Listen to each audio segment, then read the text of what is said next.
Assalamu alaikum. A nan Afirka ana koya ma yara su rinƙa gaida wanda suka ya girme su. In sun ga mutum a hanya su gaishe shi. Wannan training ne mai kyau. Amma ina son ce ka dan ka girma ka manyanta, yawan gaisuwa yana rage maka karama. Za ka ma losing ɗin kai waye, za ka ma rasa kai waye. Ka san ko kai wawa ne ko kai waye, ba za ka ma san kai waye saboda gaisuwa ta maka yawa. Saboda shi gaisuwa yana da ƙa'ida. In ka ga mutane a zaune za ka gaishe su. Amma ka ga mutum na tafiyan shi, kai ma kana tafiya ka kama gaishe shi, me ya faru? Za ka rage darajanka. Ka zama mutum mai kamala, mutumin da yake da kamun kanshi. Kai focusing akan abin da ya dame ka, za ka fi gane kai waye, za ka fi gane abin da ka dosa a duniya. Amma ka zo na kowane tsuntsu ka gani za ka gaishe, ka ga wannan ba ka san wani ma yana tunanin matsalan shi ba. Kai ka je kana damun shi da wannan gaisuwa. Ka zama mutum mai yawan kama kanka, ba mai yawan surutu ba kuma cikin mutane. Kana yawan surutu za ka rage kamalanka, za ka rage darajarka, za ka rage mutuncinka.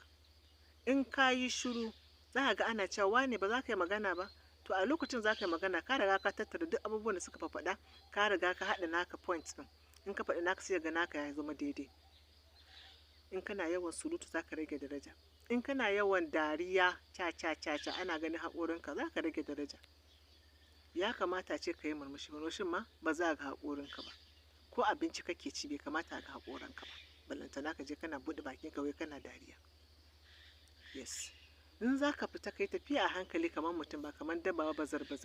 Ka kama kan malam ko malama. Ka yi tafiya sai ka ɗan tsawon tafiya ka waiga baya saboda security. Za ka yi kana tafiya solo, kana tafiya baka san wani ma yana bayan ka yana so ya jaɓa maka wani abu ba. Kana tafiya kana ɗan kallon bayan kai tafiya mai ɗan tsawo kaɗan. Ka kama kanka, kada ka rinƙa tafiya da sauri, ba bazar ba. Ka sa kaya masu tsafta, ba lalle ba ne sai sabo. Shi ne za ka gane kai waye, ka gane kanka. Kana irin wayan abubuwan za ka zo ka fara gane me ya kawo ka duniya, me ya kamata na yi. Amma ka zauna kana bazar kai ta dariya, kana ta surutu, ba za ka san inda kake ba. Ko kana da abubuwa da Allah ya riga ya baka jiki, ba za ma ka gane ba. Sai ka zauna kana ta bi ta zauzo cikin duniya. Masha Allah, Allah ya sa mu gane.